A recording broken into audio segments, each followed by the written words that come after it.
तो आज हम लोग चैप्टर 3 साइंस एनसीईआरटी क्लास 6 का करने वाले हैं। ठीक है, इसके पहले हम लोगों ने 2 क्लास कर रखा है, चैप्टर 1 एंड चैप्टर 2। आज चलते हैं। चैप्टर 3 क्या कहता है कि तंतु से वस्त्र तक, ये हेडलाइन है। तो सबसे पहले आप लोगों ने पढ़ा है कि लोग कहाँ रहते थे, लोग भोजन कहाँ से लाते थे। ठीक है, तो ये तो हो गया कपड़ा रोटी, मकान हो गया और रोटी हो गया। अब क्या कपड़ा, तो कपड़ा ये किस तरह से अर्जित किए, ठीक है, यही जानना है। तो सबसे पहले एक दो कैरेक्टर है इसमें, एक बूझो और एक पहेली। ये दो कैरेक्टर आपको जो है इस तरह से कहानी के शुरुआत करेंगे। दोनों को जो है एक विज्ञान प्रश्नोत्तरी में भाग लिया, दोनों विजेता हो गए। विजेता में कुछ पुरस्कार मिला, पुरस्कार के तौर पर कुछ राशियां मिली। अब वो सोचे कि नए कपड़े लाने जाते हैं। ठीक है, उन्होंने दोनों यानी कि बूझो और पहेली ने मार्केट गया, दोनों मार्केट गया और वहां से तरह तरह के कपड़े देखे। मार्केट वाले ने बताया कि यह तो रेशम का है, यह यूनी ऊनी का है, या फिर प्राकृतिक है, या नेचुरल है, या कृत्रिम है। ठीक है, यही था। अब आपको क्रियाकलाप एक दे दिया जाएगा, यहाँ से एक्टिविटी है, और आपको ये करना है बोझो और पहेली की तरह कि कपड़े को टच करके बताना है, अनुभव करके बताना है कि यह कपड़ा कॉटन है या फिर रेशम का है, या फिर, ठीक है, अलग अलग प्रकार से बनाए गए हैं किस तरह से। ठीक है, तो ये करना है। फिर आपको क्या करना है कि क्रियाकलाप 2 की ओर बढ़ना है। उससे क्या करना है कि जो भी आपने टच करके कपड़े का जो बताएं, ठीक है, अब आपको क्या करना है कि वो जो कपड़ा आपने टच किया उससे एक धागा निकाल लेना है। अगर आपने कोई धागा दिखाई दे, वहां पिन के द्वारा या फिर सुई की सहायता से धीरे धीरे बाहर खींचिए। यह देखो, धागे जो है एक साथ व्यवस्थित करने पर वस्त्र बना है। यानी कि एक पूरा जो है ऐसे इस तरह से धागा, एक ही धागा से जो है पूरा एक वस्त्र बन चुका है। तो ये कैसे हुआ, ठीक है, धागे को पिरोया कैसे गया, ठीक है, ये बताना है आपको। और ये जो पिरोया गया, ऐसा होने पर जो भी सुई के नोक से गुजारना कठिन हो जाता था, और ये दिखाई देने वाली पतली लड़ियां भी और अधिक पतलियां लड़ियों से मिलकर बनी, उसे ही क्या कहते थे, तंतु कहते थे। ठीक है, अब यहाँ पे बताना है कि वस्त्र तागों से मिलकर बनते हैं, तभी यह तंतुओं से मिलकर बनते हैं। ये तंतु कहाँ से आते हैं, ठीक है, अब ये जानना है कि तंतु कहाँ से आते हैं। तो कुछ वस्त्रों में जैसे कि सूती, जूट और रेशम, ऊनी, ये सब तंतु तथा जंतुओं से प्राप्त होते हैं। ठीक है, ये पादप और जंतु दोनों से प्राप्त होते हैं। कौन कौन, सूती, जूट, रेशम। यहाँ पे लिख लेना है, ठीक है भाई, यहाँ पे लिख लेना है सूती, जूट, रेशमी और ऊनी। ये सब पादप एंड यानी कि जंतु दोनों से प्राप्त होते हैं। इन्हें प्राकृतिक तंतु कहा जाता है, यानी कि नेचुरल। क्या कहा जाता है, ये नेचुरल तंतु कहा जाता है। अब आपको यहाँ पे ये लाइन थोड़ा सा ध्यान देना है। यहाँ पे क्या ध्यान देना है कि यहाँ पे रुई तथा जूट पटसन से प्राप्त होते हैं। ठीक है, यानी कि वन लाइन में आपने कॉपी में लिख लेना है कि रुई तथा जूट ये किससे प्राप्त होते हैं, तो पटसन से प्राप्त होते हैं। ठीक है, और ऊनी तथा रेशम ये कहाँ से प्राप्त होते हैं, तो जंतुओं से प्राप्त होते हैं। ऊनी तथा रेशम किससे प्राप्त होते हैं, जंतुओं से प्राप्त होते हैं। ओके, सेकेंड लाइन समझ में आ गया। ऊन भेड़ तथा बकरी के कर्तित ऊन से प्राप्त होते हैं। ठीक है, कहाँ से प्राप्त होते हैं, भेड़ अथवा बकरी के। इसे खरगोश, याक तथा ऊँटों के बालों से भी प्राप्त किया जा सकता है। किसे, ऊन के। ठीक है, समझ में आ गया। यहाँ पे ये लाइन भी आपको लिख देना है।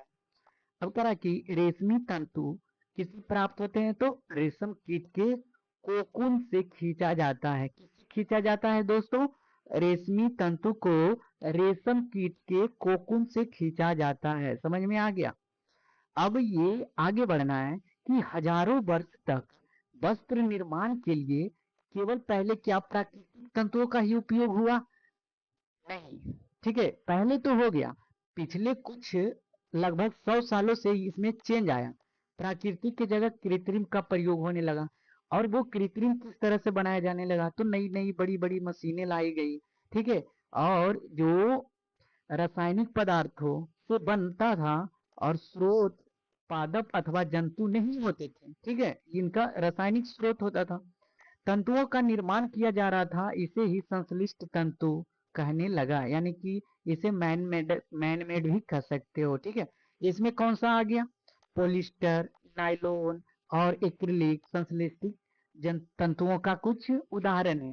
तो आपको पूछ दिया जाए कि ऊन, पटसन, ठीक है, और क्या होता है, ऊन, रेशम, ठीक है, या फिर पटसन, ये सब, और फिर एक तरफ दे देगा पॉलिस्टर, नायलॉन, एक्रिलिका, ये सब क्या है, तो आप अलग अलग चूज कर लेना कि जो है ऊन तथा रेशम और क्या पटसन, ये सब क्या है, नेचुरल है, और ये जो है पॉलिस्टर, नायलॉन, ये मैन मेड यानी कि ह्यूमन द्वारा बनाया गया है मशीन की सहायता से। समझ में आ गया।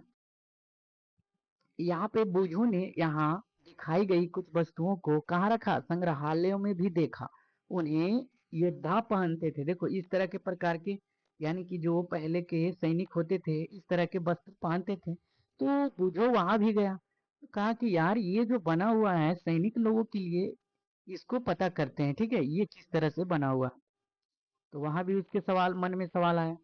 अब आइए कुछ पादप जंतु, पादप जंतु यानी कि प्लांट से प्राप्त कपड़े, यानी कि प्लांट से किस तरह से हम जो है कपड़े प्राप्त करते हैं।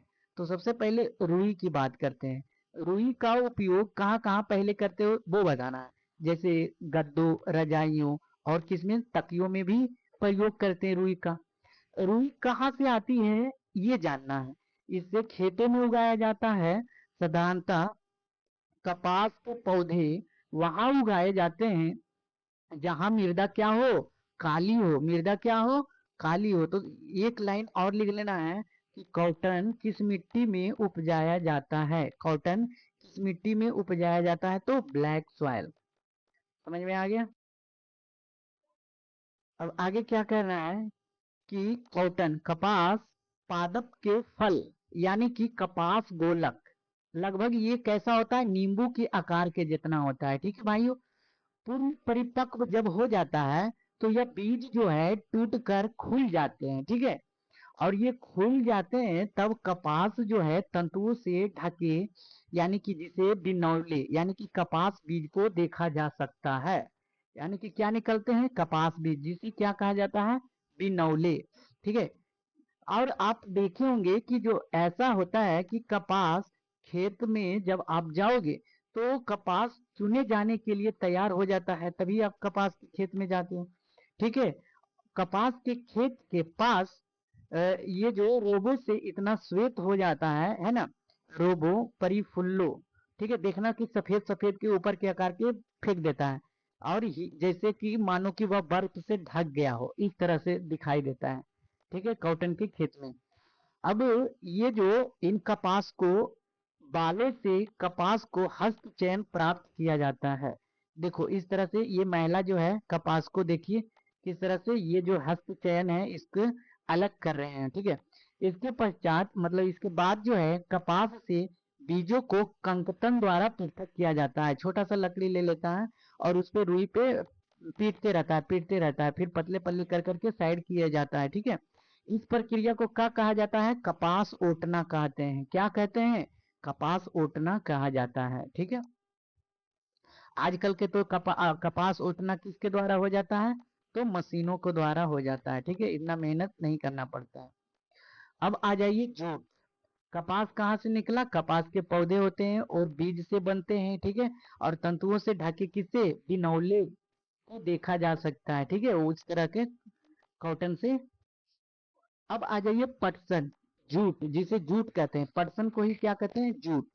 अब पटसन जो होता है तंतु के, ये कहाँ से प्राप्त होता है, तो ये भी पादप से प्राप्त होता है, यानी कि पौधे से, पौधे की तने से प्राप्त होता है, किससे, तने से प्राप्त होता है। और जो अथी यानी कि ऊन जो था किससे प्राप्त हो रहा था, बीज से, बीज के आकार जैसा, नींबू जितना आकार के रहता है, ठीक है। भारत में इसकी खेती वर्षा ऋतु में की जाती है। जूट की खेती कब की जाती है? तो वर्षा ऋतु में किया जाता है। ठीक है, ध्यान देना है भाइयों। भारत में पटसन को प्रमुख रूप से कहाँ कहाँ पाया जाता है? पश्चिम बंगाल, बिहार तथा असम में उगाया जाता है। तो ये नाम भी आप लोग याद रख लेना कि यानी कि जूट की जो खेती होती है सबसे ज्यादा कहाँ होती है? तो आप लिख दोगे पश्चिम बंगाल, बिहार एंड असम। ठीक है, समझ में आ गया। अब कह रहा है कि पटसन जो है पुष्पन अवस्था में काटते हैं। कब काटते हैं? जब पुष्प यानी कि पुष्प उग जाता है। फसल कटाई के बाद पादपों के जो तने होते हैं कुछ दिन तक आप देखते होंगे गांव में जल में इस तरह से जो है ऐसे लंबे लंबे करके और एक दूसरे को इस तरह से पिरोकर पानी में छोड़ दिया जाता है थोड़ा दिन के लिए। ठीक है, सड़ने गरने के देखना कि स्मेल भी आने लगता है खेत पानी से, नदी में देखते होगे। ठीक है, तो उन्हें पटसन तंतुओं को हाथों से द्वारा पृथक किया जाता है, फिर गल जाता है और फिर जो है इसे सनैया सनैया कहते हैं ना, पानी में इसे पीटा जाता है, पीट पीट कर इसको पतला कर दिया जाता है और फिर सभी तागों को बाहर निकाल दिया जाता है। इस तरह से पटसन जो है निकाला जाता है। अब सूती धागे की कताई, सूती धागे की कताई को देखना है भाई कि आप स्वयं सूती धागा बनाने का प्रयास कीजिए। ठीक है, कैसे करोगे? तो ये जो एक्टिविटी यानी कि ये जो मशीन दिया गया है ये गांधी बाबा का चरखा है। ठीक है,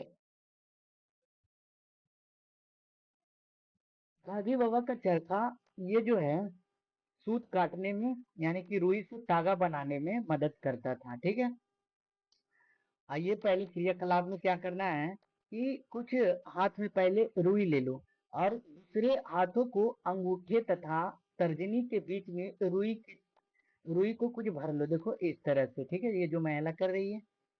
अब आपको करना क्या है कि धीरे धीरे रुई से बाहर की ओर खींचिए तथा रेशे को लगातार काटते भी रहिए। रेशों से धागा बनाने की प्रक्रिया को कताई कहते हैं। क्या कहते हैं? कताई कहते हैं। इस प्रक्रिया में रुई के एक पुंज से रेशों को खींचकर ऐंठते हैं। ऐसा करने से रेशे कहाँ आ जाते हैं? पास पास आ जाते हैं और क्या बन जाते हैं? तागा बन जाते हैं। तागा समझिए, तागा किस तरह से बना।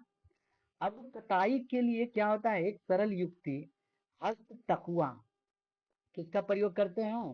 तो हस्त तकुआ का उपयोग किया जाता है जिसे क्या कहते हैं? तकली कहते हैं। क्या यानी कि दादा लोग तो देखते होंगे पहले कंधे पे रख के ऐसे और नीचे जो है ऐसे तकला की तरह यानी कि एक ऐसे रखते थे और उसे हाथ से मूव करते रहते थे। ठीक है, घुमाते रहते थे, देखना करते हैं। और या फिर आप एक चरखा रख सकते हो इस तरह से रहा। अच्छा, राष्ट्रपिता महात्मा गांधी ने जब ये चरखा स्वतंत्रता आंदोलन के समय जो ये लोकप्रिय प्रदान किया, लोग आंदोलन करते थे तो बैठे रहते थे तो सोचे कि क्या कर लेगा, तो सोचे कि तागा से जो है वस्त्र बना सकता है, तो बैठे बैठे उन्होंने एक चरखा बनाया। चरखा से लोग जो है तागा से वस्त्र बनाना शुरू कर दिया। इससे क्या हुआ कि बहिष्कार हो गया, यानी कि कपड़ों का, अंग्रेजों का कपड़ा पहनने से इनकार करने लगा, खुद ही जो है अपना वस्त्र बनाने लगे। ठीक है, ये सही बात हुआ, तो यहाँ पे चरखे का उपयोग हुआ। अब तागे से वस्त्र तक किस तरह से पहुंचे? तागा तो आपने बना लिया ऊन से, ऊन से बनाया, ऊन से क्या क्या से मतलब सबसे पहले आपने क्या बनाया? ऊन, ऊन बीज से बनाए। फिर ऊन को कहाँ लाए? चरखा के पास। एक और आपने पढ़ा पटसन, ये भी क्या था? पादप से बना था और कैसी नेचर का था? प्राकृतिक नेचर का था। इसे सबसे पहले क्या किया? पानी में फुलाया गया, फिर पानी में इसे पटका गया, फिर इसे पतले पतले रेसे बाहर निकाले गए। ठीक है, तो अभी हमने इतना ही पढ़ा है। अब चलते हैं, तागा तो बन गया, अब वस्त्र किस तरह से बनाना है और ये बनाने की विधियों को बुनाई तथा बंधाई कहते हैं। ठीक है, क्या कहते हैं? बुनाई तथा बंधाई। अब आते हैं बुनाई की तरफ। तागों के दो सेटों को आपस में व्यवस्थित करके वस्त्र बनाने की प्रक्रिया को ही बुनाई कहते हैं। क्या कहते हैं? बुनाई कहते हैं। ये जो वो बुनाई होता है यानी कि धागा देखना, कागज की कुछ पट्टियों को बुनने का प्रयास करना। ठीक है, मतलब आप लोग जैसे ट्रेनर हो तो कपड़े को न लेकर कागज की शीट ले लेना है और क्या करना है? कि जो भी धागा से यानी कि वस्त्र बनाना है, पहले कपड़े का ना बनाकर पेपर का बनाना है। ठीक है, ये हो गया। अभी क्या हो गया, रिहर्सल हो गया, फिर आप कपड़ा करना। भिन्न रंगों के दो कागज सीट लीजिए, यहाँ पे दिया गया एक्टिविटी, ये आप कर लेना। ठीक है, अब चलते हैं हम लोग कि वस्त्रों की बुनाई करघों पर, ठीक है, की जाती थी इस तरह से। देखिए ये मैला जो यहाँ पे नीचे एक लोहे का या फिर भारी लकड़ी नीचे रख दिया जाता था, उसको लॉक किया कर दिया जाता था, और फिर धागे को लंबे लंबे इस तरह से कर दिया जाता था। और ऊपर से ये आता था मशीन, मशीन को जो है धागों के बीच से पूरा इस तरह से लपेटा जाता था। ठीक है, अब दोनों प्रकार की बुनाई का उपयोग भिन्न भिन्न वस्त्रों का निर्माण में कर लिए गए हैं। ठीक है, अब एक विशेष प्रकार की बुनाई होती है, जैसे स्वेटर। आप लोग ठंड में देखते होंगे दादा दादी या आपने पहन रखा होगा स्वेटर। स्वेटर में देखते होंगे कि एक ही धागे से सारे जो है कपड़े पिरोए गए हैं। देखना थोड़ा थोड़ा सा गैप को भरा गया है। ठीक है, इस तरह से। अब इनकी बुनाई में किसी एक धागे का उपयोग हुआ है। ठीक है, देखना स्वेटर एक ही धागे से पूरा जो है स्वेटर बन जाता है। ठीक है, लंबा धागा। और इन्हें ही खींचकर बोला है कि जब आप बाहर निकालते हो तो एकल धारा या लगातार खींचा चला जाता है।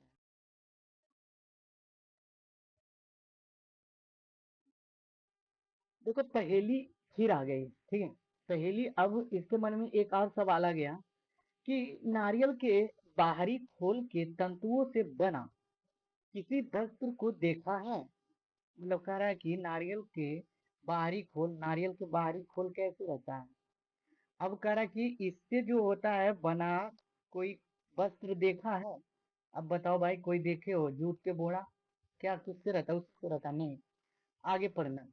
कह रहा है कि वस्त्र सामग्री का इतिहास। अब इतिहास से रिलेटेड वस्त्र को जानते हैं, वस्त्र क्या भूमिका रही इतिहास। तो प्रारंभ में यानी कि पहले आदि काल में लोग वृक्षों की छाल पहना करते थे। ठीक है, ये बड़ी बड़ी पत्तियों को जन या फिर जंतुओं के जो खाल होते थे उसको उधेड़ कर, ठीक है, अपनी शरीर को ढकते थे। ये हो गया। फिर पतली पतली टहनियों से घास को बुनकर चटाइयाँ तथा डालियां भी बनाना सीख लिया। ठीक है, दोस्तों चटाई डाली ये सब पहले बनाना सीख लिया। अब पूर्व में यानी कि पूर्व की तरफ के भारतवासी रुई से बने वस्त्र पहनते थे। ठीक है, जो गंगा नदी के निकट बैठते थे, मतलब रहते थे, वास करते थे। गंगा नदी की मतलब निकट कौन कौन सबसे पहले था, मगध था। तो मगध के लोग यानी कि बात हो रहा है पूर्व में भारतवासी जो गंगा नदी के निकटवर्त रहते थे, रुई बनाना सीख गए थे। ठीक है, रुई से वस्त्र। उस समय लोग अपने शरीर के विभिन्न भागों को वस्त्रों से यानी कि ढक कर लेते थे। अब शरीर को आच्छादित करने के लिए कई विभिन्न ढंगों का उपयोग करते रहते थे, यानी कि शरीर को अच्छा दिखाने के लिए कपड़े की जरूरी है। अब जो कपड़ा है तो भिन्न भिन्न के कपड़े को जो डिजाइन बनाना सीखने लगे। ठीक है, प्रयोग करना सीखने लगे। आज भी साड़ियाँ, धोती, लुंगी तथा पगड़ियों का बना सीले वस्त्रों के रूप में ही प्रयोग करते हैं। सही बात है। तो ये जो प्रमुख शब्द है आप नोट कर लेना। ठीक है, रुई, वस्त्र, तंतु, कताई क्या होता है, बुनाई क्या होता है, धागा क्या होता है। ठीक है, अब ये जो पहेली है और ये बूझो है, दोनों ने ये प्राइज जीता था। ठीक है, और यही प्राइज जीता था। अब फंक्शन में भी जाना था, फंक्शन में जाना था, पुराना कपड़ा पहनना नहीं था, इसलिए नया, अब नया पहनने के लिए ये दोनों मार्केट चला गया। यहाँ से इसकी कहानी शुरू हो गई, तंतु से वस्त्र तक। ठीक है, यही कहानी था। कहानी के माध्यम से समझ में आ गया। अब सारांश देख लेते हैं। सारांश क्या कहता है कि वस्त्र सामग्री अथवा वस्त्रों में विविधता होती है। ठीक है, यानी कि वस्त्र तो अलग अलग होते हैं, एक नेचुरल होते हैं, एक मैन मेड होता है। ये प्राकृतिक पादप से और एनिमल दोनों से निकालते हैं। पादप और एनिमल से कौन कौन, जूट, ऊन और पटसन, ये सब पटसन को जूट कहा जाता है। ठीक है, यहाँ पे दिया गया है।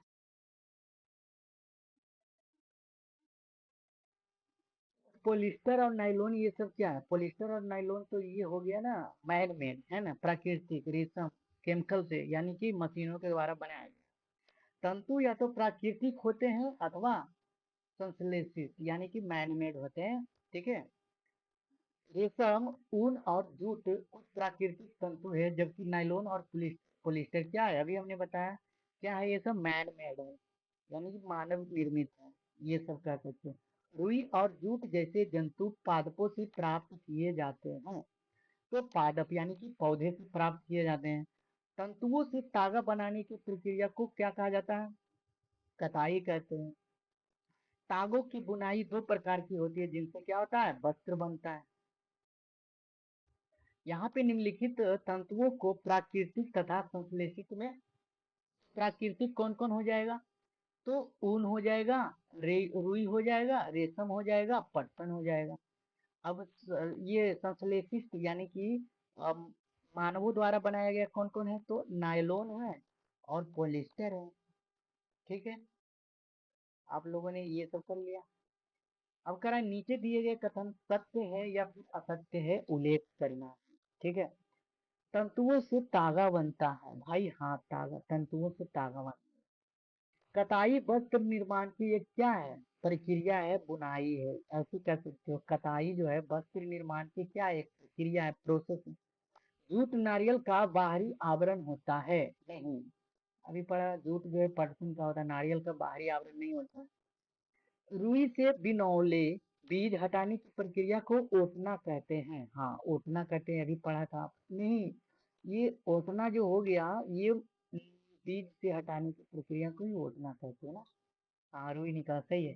तागों की बुनाई से वस्त्र का एक टुकड़ा बनता है, वस्त्र ही पूरा बन जाता है तागों की बुनाई से, टुकड़ा कैसे बनेगा। रेशम तंतु किसी पादप के तने से प्राप्त होता है।